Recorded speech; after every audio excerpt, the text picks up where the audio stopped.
श्रीराम. सर्व श्रोत्यांना प्रेमपूर्वक नमस्कार. श्रोते हो, आपण स्वामी विद्यानंद यांच्या भावार्थ रामायण संक्षिप्त या ग्रंथाच्या आधारे निर्माण झालेला मला भावलेले भावार्थ रामायण अर्थात आत्मपरायण हा ग्रंथ आपण पाहत आहोत. आज अयोध्याकांडातील अध्याय 3.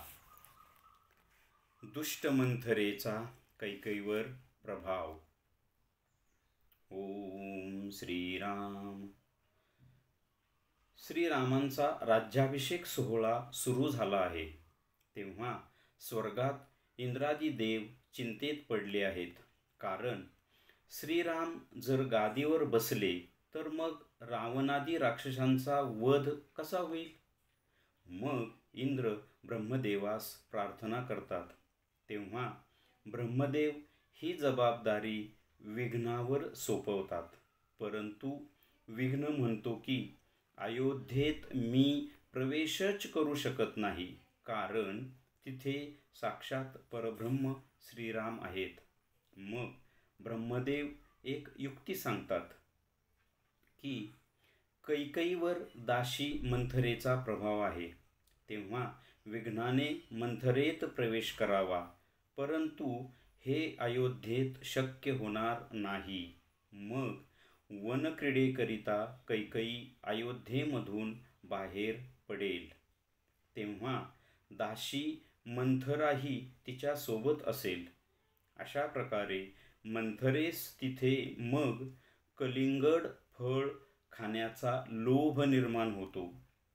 ते फळ चिरताना जो चरचर आवाज होतो, त्या चरचर आवाजाच्या द्वारे विघ्नाचे प्रमुख शस्त्र जो क्रोध आहे तो त्या मंथरेच्या देहात प्रवेश करतो. आणि अशी क्रोधित झालेली मंथरा कैकेयीच्या संपर्कात येते व तिला म्हणते, तू वेडी झालीस काय? राम राजा झाल्यावर तुझी अवस्था दासीप्रमाणे होईल. तेव्हा मग मंथरेच्या संगाने प्रभावित झालेली कैकेयी मंथरेस म्हणते की तू धन्य आहेस, बरे झाले तू मला सावध केले आहे. आता आपण साधकाच्या दृष्टीने पाहू.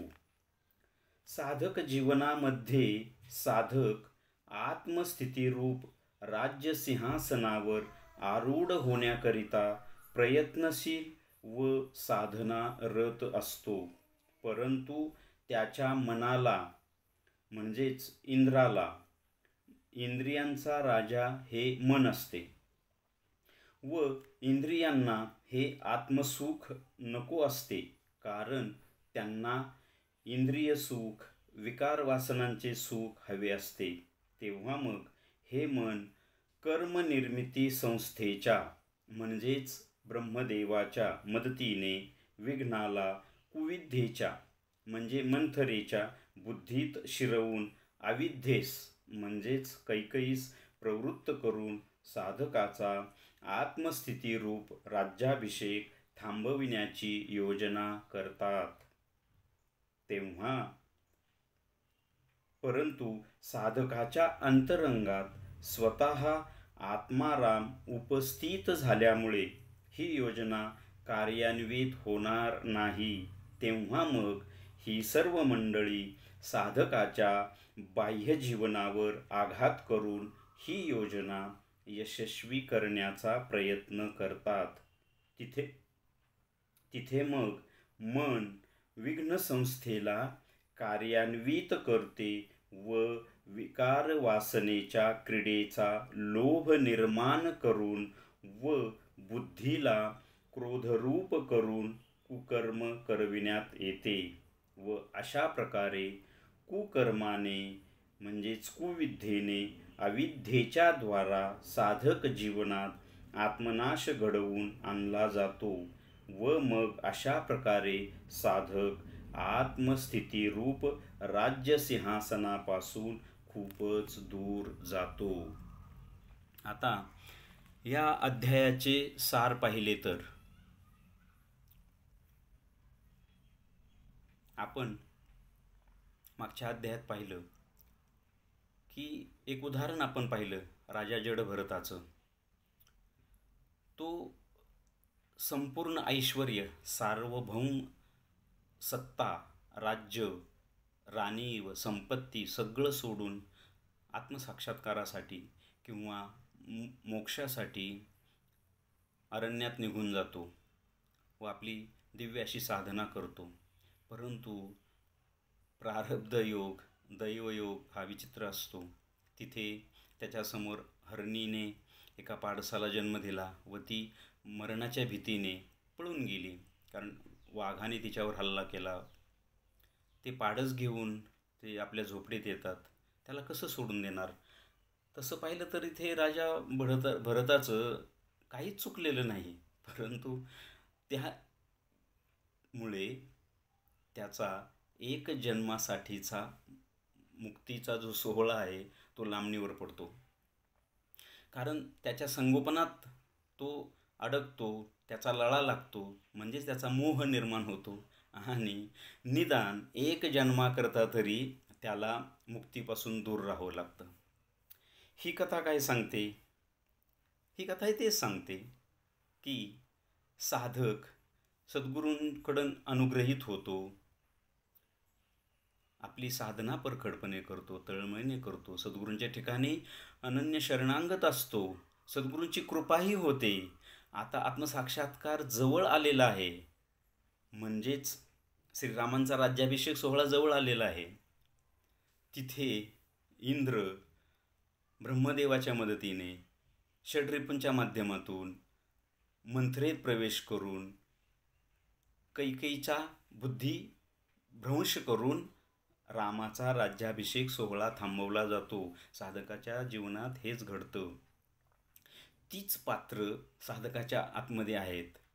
साधकाला आत्मसाक्षात्कार किंवा मुक्ती मिळवून घ्यायची आहे, परंतु इंद्रियांना व विशेषतः इंद्रियांचा जो राजा असतो, जो प्रमुख असतो, ते मन असतं, तोच इंद्र.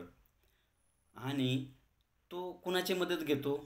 ब्रह्मदेवाची. ब्रह्मदेव म्हणजे कर्मसंस्था, कर्मनिर्मिती संस्था. या जगाची कर्मनिर्मिती संस्था किंवा जगाची निर्मिती संस्था ही ब्रह्मदेव आहे. आणि साधकाच्या ठिकाणी कर्म. मग ते मन साधकाला कुठलं कर्म करायला होतं? तर विघ्नाचं प्रमुख हत्यार काय? क्रोध. साधकाच्या ठिकाणी इथे कथेमध्ये मंथरेला कलिंगड फळ खाण्याचा लोभ होतो, म्हणजे साधकाला कशाचा तरी लोभ होतो. आपण मागच्या अध्यायात पाहिलं, जड भरताला त्या हरणाच्या पाडसाचा तसा काहीच संबंध नाही, पण त्याचा लोभ निर्माण होतो ना, आणि त्यातच तो अडकतो. तसं साधकाच्या जीवनामध्ये असा कुठला तरी लोभ निर्माण होतो आणि त्या लोभामुळे तो लोभ पूर्ण न झाल्यास साधकाच्या ठिकाणी क्रोध निर्माण होतो आणि क्रोधाने मग अविद्या निर्माण होते, अज्ञान निर्माण होतं. अज्ञानातून, अविद्येतून कुविद्या निर्माण होते. म्हणजेच कथेमध्ये विघ्न हे क्रोधाला मंथरेमध्ये प्रवेश करवतं. मंथरेचा संग कैकेयीला घडतो, म्हणजेच कुविद्येचा संग अविद्येला घडतो आणि अविद्येतून आत्मनाश. साधकाच्या ठिकाणी हेच होतं. कशाचा तरी लोभ म्हणा, मोह म्हणा, मद म्हणा, मत्सर म्हणा, किंवा असं काहीही म्हणा, असं काही निर्माण होतं आणि साधक आपल्या आत्मसाक्षात्कारापासून दूर जातो. म्हणून साधकाचं आध्यात्मिक जीवन आहे ना, हे दुधारी तलवारीसारखं असतं. थोडी जरी बेसावधता, थोडी जरी चुकीची गोष्ट घडत गेली तरी इथे आत्मनाश संभवतो. इथे सत्संग कोणाचा घडला? कैकेयीला मंथरेचा सत्संग घडला. तसंच साधकाच्या जीवनामध्ये सुद्धा अशा दुष्ट, पापी, वाईट, दुर्जन अशा माणसांचा सत्संग थोडा जरी घडला ना, तरी साधकाच्या जीवनात वादळ निर्माण होतं. आणि हे असं साधकाचं जीवन अखंड असतं बरं का. म्हणजे एकदा मी आता शुद्ध झालो आणि तिथे पोहोचलो, आता जवळ-जवळ पोहोचले, हां, झालं आता माझं, असं होत नाही. केव्हा बेसावधपणा येईल आणि केव्हा षड्रिपूंचा आघात होईल ते सांगता येत नाही. म्हणून साधकाला अखंड सावध राहावं लागतं. आणि याकरता साधकाला काय करावं लागतं? आपल्या सद्गुरूंशी अनन्यता. त्यातूनही असे प्रसंग घडतातच. पण पुन्हा उठायचं, पुन्हा प्रयत्न करायचा, पुन्हा साधनेला लागायचं आणि उत्तिष्ठित जाग्रत प्राप्य वरान्य, म्हणजे उठ, जागा हो आणि तुझं जे ध्येय आहे ते जोपर्यंत मिळत नाही तोपर्यंत चालत राहा. म्हणजेच जोपर्यंत मला आत्मसाक्षात्कार होत नाही, जोपर्यंत मला मुक्ती मिळत नाही, तोपर्यंत मी साधना करत राहायची, सरेंडर सर्व सद्गुरूंच्या ठिकाणी राहायचं आणि आपलं जीवन स्वच्छ जगण्याचा प्रयत्न करायचा.